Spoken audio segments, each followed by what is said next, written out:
first in the world. Obviously isn't me because I'm a proper cheeky scrub. I like it. But this fella right here is. No! Get the camera! So how did they do it? Let's find out. Where right now their overall rank is now obviously first in the world. Well done, Baker Boy. That's kind of the point of the video. Where they've done that by achieving a gigantic 850 points so far.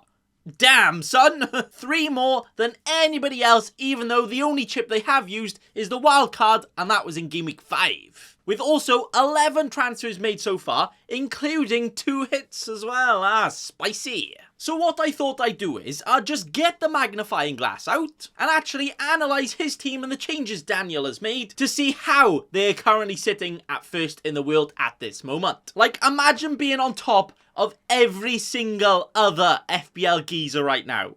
I think I would just cream everywhere. Game week 1 with a pretty templatey team, I must say. I wonder how that worked out for him. Oh, first in the world, there we are then. But it was actually quite damn similar to a lot of other teams out there, including mine and probably yours, where he did score a very nice 101 points to give him a game week rank of 316k as well. And I guarantee you, there's some of you out there that actually scored more points than that in game week 1. But I bet you aren't first in the world, right? Well, yeah, there can only be one. And it's this guy. But maybe it's just a sign that he's been on absolute fire with his transfers after Game Week 1. But he did have the highly owned Shaw and Tony from Game Week 1, who didn't do too well. But then he did also have the Greenwood and Simicast, 2 decent differentials at the start that scored all of the points as well. But it does just go to show you already that you don't need everyone in your team to score all of the points, right? As you don't need and also won't get every decision correct. But that was Game Week 1 for him. Shout out to the absolute shithousery that is him starting Steele over Sanchez here just to get the auto sub at the end. Like, fair enough. Those are the things you got to do to be on top, okay? Game week 2, where he really sets himself apart with the knee-jerk move of the sentry to chuck Gundogan in the bin and get in Benrahma. Gundogan blank, Benrahma 12-pointer. You love to see it. But a lot of his team also doing bits this week with double digits from Antonio, Greenwood, Benrahma, Trent and Simicast, and also every other player getting a return apart from the Bruno, who did score a hat-trick in Game Week 1, and then also Tony, so fair play there. But if you do see, he did actually captain the Salah blank like a lot of us did. So again, just goes to show you, you don't have to be perfect, as even first in the world right now has had a captaincy blank in Game Week 2. Okay then. But a game week rank of 89k there to push his overall rank to 59k in the world after game week 2. Game week 3 with another transfer being made. Like damn son, this guy is more trigger happy than me playing Call of Duty. What's going on? With this week, the move being Benjamin White, who had COVID, out to bring in the Aaron Cresswell. And what do you know? Cresswell with an instant return with an assist here, and also a differential assist at that. Not too many people owned him there. He also got a clean sheet from the Shaw here, and finally points from Tony, meaning already after game week 3, every single player in his team has had at least 1 return already. Hey, that's not too bad at all. Where a lot of us might have had like a Soufal or a Harvey Barnes who didn't do that. So, you know, it just goes to show the differences already. Captaincy was also played on the highly captained Antonio, like a lot of us, to show you that he hasn't actually just stuck with the super safe options, you know. Antonio, although on that game week did look pretty good, he hasn't stuck it on Salah every week. And I would also like to mention that his bench was very thin to start, with not a single return on his bench in the first 3 weeks, but also no automatic subs are required as of yet, apart from the steal in for Sanchez, because every week he started Steele over Sanchez just to get that for the ultimate troll. Okay. Massive big brain moves from number 1 there. Fair play, I can't say anything, can I? But with 116k game week 3 rank, his overall rank was now at 30k in the world. Not too bad, right? But not quite first in the world. You need to get better, lad. Oh wait, he does. There we are then. Game week 4 with actually his worst game week so far. What? But he did kind of get 65 points. So yeah, it doesn't seem too bad, right? But he did actually manage to secure his first red arrow of the season. I like it! With the game week rank all the way down at 2.2 million. Oh dear, that's terrible. But if that wasn't bad enough, his transfer, he made another transfer, was the Daddy Inks out, Daddy? With DCL coming in. Not quite. as even though he brought DCL in like a lot of people did this week, turns out DCL was injured, meaning he didn't play a single minute for a lot of people, including this guy right here. With Brownhill's blank then having to come on for this guy in his first proper auto-sub of the season. Now that is pretty... I like it. And also it is kind of what you get for trying to sell the daddy-ings. Never do that to daddy, alright? Daddy! Still some decent returns around the pitch for him though, meaning his overall rank didn't actually slip and slide too far, where after this he was still 47,000th in the world. Not bad at all still. Game week 5, where he only went and done it, lads, where after just one bad week, he's pulled it out. He's pulled out the very wild decision of whapping out the wild card, aha. Now, Game Week 5 was maybe a bit earlier than quite a lot of us, you know. We waited at least a couple more weeks, but apparently not too early for first in the world here. He does what he wants. So on his wild card, he went for the Ramsdale in goals, even though he only made his debut the game week before, so a massive big boy claim there, and to be fair, a pretty good one it looks like. The defence had Trent and James, who actually didn't play this week, but at least he got them in, but then also Tierney, Semedo, and also the King Livramento, so not too bad at the back there. Salah, Jota, Rafinha, and Sarr, but then more interestingly, Bamford, Jimenez, and Vardy, who he's actually chosen over the likes of Lukaku and Ronaldo at this point. Oh, Vardy actually gets an 8-pointer this week, and Ronaldo gets a 6. Well, hey, great success! But there was actually a lot more success around the team here, with Captain Salah really doing the business, Vardy having a party like I said, Tierney, Livramento and Ramsdale all getting returns at the back, Rafinha and Bamford with a little something, but also some big boy points from Sarr with the 15 year. So the Game Week 5 wildcard was maybe just a slight success for this fella. You probably could say that, right? Well, like, honestly, if I had a wildcard this good, flicking the nipples all day long. Amazing. But that gave him a game week rank of 58,000th, with his overall rank now at 2,000th in the world. But what's actually more impressive is the fact that half of these players on the wildcard kept on doing bits, even though at the time they were a massive gamble to go for. Like, what if Ramsdale didn't start every game from there on? But the fact he's first in the world, yeah, just goes to show you, if it pays off, it pays off. Game week 6, with the profits of the wild card really turning up here, with a very sexy 75-pointer straight after it as well. And also a game week rank of 23,000th in the world, which somehow is only his second best. 23k game week rank without a chip. And that's his second best. There we are then, okay.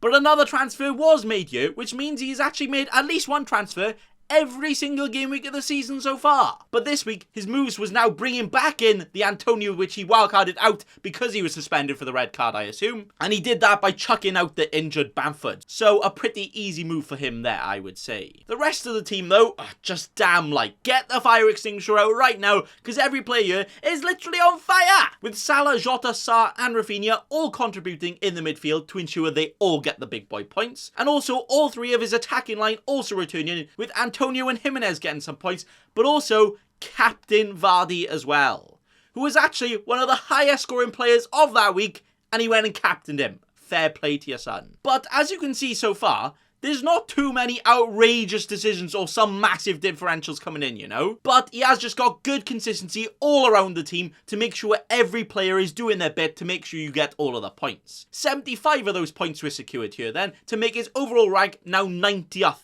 in the world. Triple digits already. Oh wow. And game week 7, where surprise, surprise, another transfer has happened. Whoa. With that one being the injured Reece James out and Rudiger in.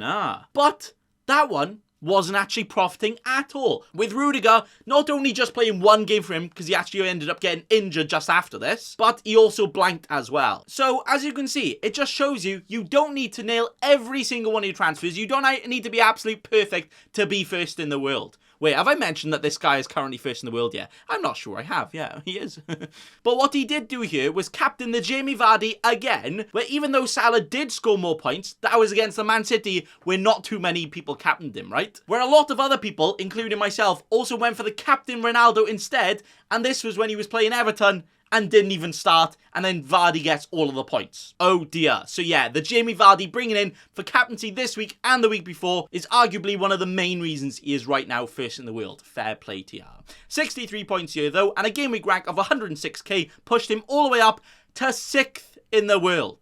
Hey, that's pretty good. Game week 8, where, whoa, we see our first hit of the season, way! Which also means now 8 weeks of at least one transfer every week so far. I guarantee a lot of you haven't done that, but this guy has. But the hit here was actually Rudiger and Jota out. Remember, he only just brought in Rudiger last week, but to be fair, him and Jota were out this week, so yeah, okay. And he brought in the Money Mason Mount for a mighty 1 point a year. Oh, amazing. But also the Benjamin Chilwell for a 15-pointer too. Where, you know what a risk that was. Before this game week, Chilwell had only just played one league game, and you never know, he might not have played the next few games, but this guy went for it and definitely reaped the rewards. But as you can also see, he decided to also start Livramento over the likes of Sarr and Rafinha. To be fair, Rafinha was out this game week, but even Sarr, that's a big boy claim, but guess what? It worked out. With him getting 68 points here and a 45k game week rank, meaning his overall rank was now 5th in the world. Only one red arrow he's had so far. Game week 9.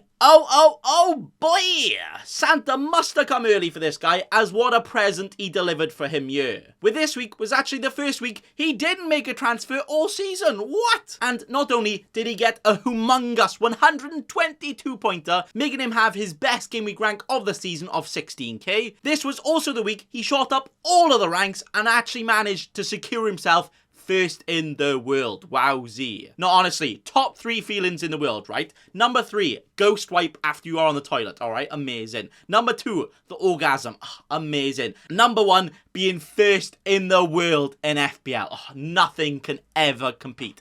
Amazing. But this was mainly due to the fact that he did go safe with the captaincy Salah against Man United, where a lot of other people, you know, went to a Havertz or whatever, you know. But then also the Chelsea boys he brought in the week before, the hit, the Chilwell and the Mount, managed to get all of the points to do the proper big boy business here. Amazing. Game week 10, which was actually his second worst game week of the season. But that kind of just goes to show you how amazing his season has been, because his second worst game week, he still had a great game week rank of 1.1 million.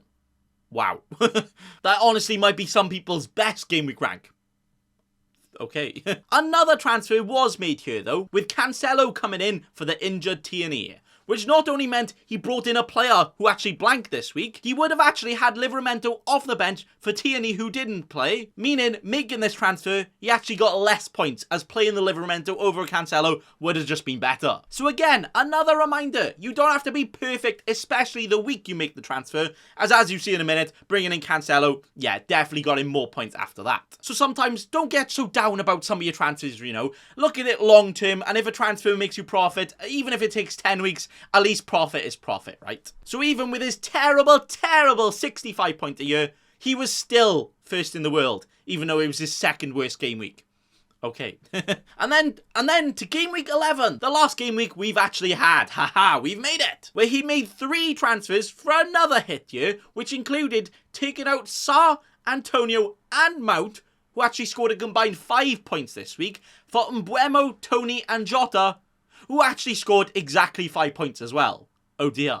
Where not only that, he benched another Livramento return, in which he could have had over one of the players he was going to transfer him out if he started them instead of transferring them out, you know? And also took a hit to do that as well. So again, points lost for him. See, this guy, he's not even good, right? Like, I need to check his overall rank.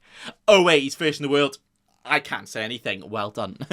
But captaincy was safe again on the Salah, meant that after 63 points and a game week rank of 507k, he is still first in the world as of right now. Congratulations to you, lad. Amazing stuff. And that is actually how he got there. Whoa. So if you also want a quick overview of how he's done this season, where he got the points, just look at this right now. It shows the game week rank, the points and all of that. You know how to read it probably, I hope. Yeah. And that is that. But you know what? I'm also going to summarize what he's done this season. Has he had a certain strategy that's got him, yeah? Or maybe some other points that we can maybe take from looking at his season so far. So to summarize, he's actually only had 1 captaincy blank, which was in game week 2 on the Salah, which a lot of us also choose. And he's also actually only captained 3 different players, Salah, Vardy and Antonio once. So he hasn't really risked it on anybody wibbly wobbly really, has he? Pretty much Salah almost every week. He has made a lot of transfers, with him making at least 1 transfer in every single week so far, apart from 1.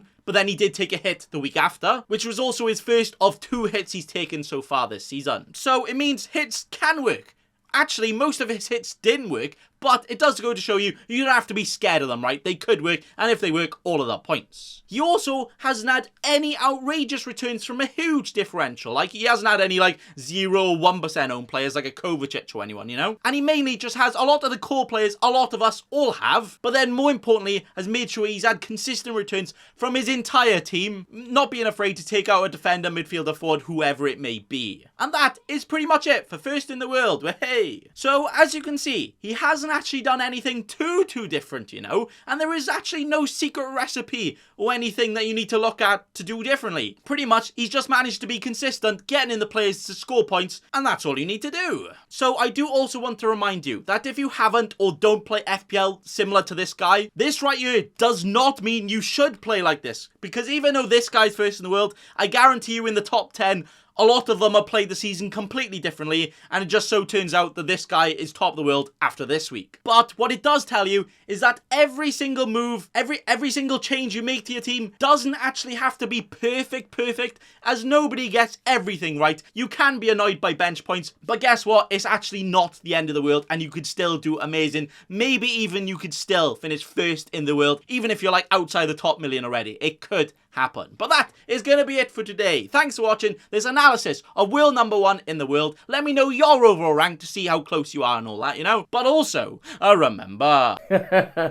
Don't be a cheeky scrub. Subscribe to Nathan Bacon right now.